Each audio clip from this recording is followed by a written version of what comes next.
By now you've probably heard the saying, the best predictor of future behavior is the past and past behavior, but it's really important not to buy that premise. I mean, if you really think about it, the best predictor of future behavior are your current actions.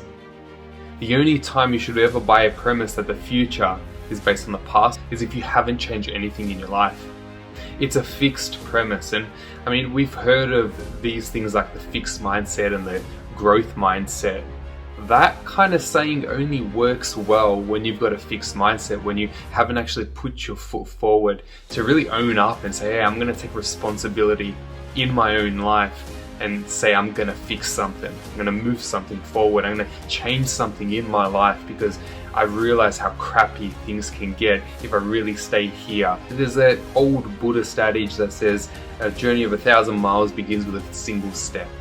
And no matter how slow you're going, you're still doing laps around the person on the couch.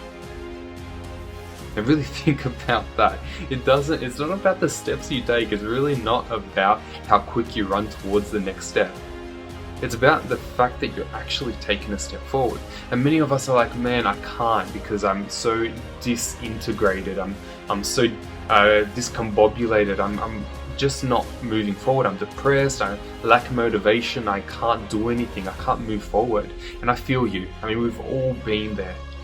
Having these issues in our life is what makes us human. I mean, it's part of the suffering of what we go through as a person on planet Earth. We suffer, we feel anxious, we feel stressed, we feel depressed, we feel like we can't get out of bed in the morning. We might even feel like we want to just turn off the alarm and kind of just shoot it down. It's a tough gig sometimes. And it's a tougher gig if you don't do anything. Ask yourself that question. Is doing nothing better than doing something, or is the opposite true?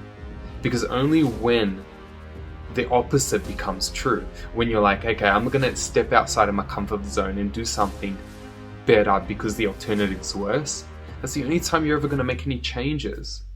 And so it doesn't have to be a big, grand, massive gesture. It doesn't have to mean changing the world.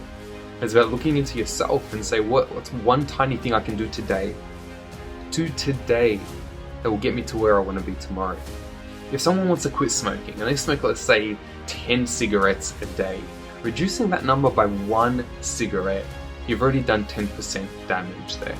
You've already made a 10% adjustment there. You've already improved 10%. So anything in life, whether that's one extra sit-up, one extra push-up, one extra step, one extra sentence, one extra thing that you want to do in your life, I mean, do it because it compounds and you're actually investing in yourself.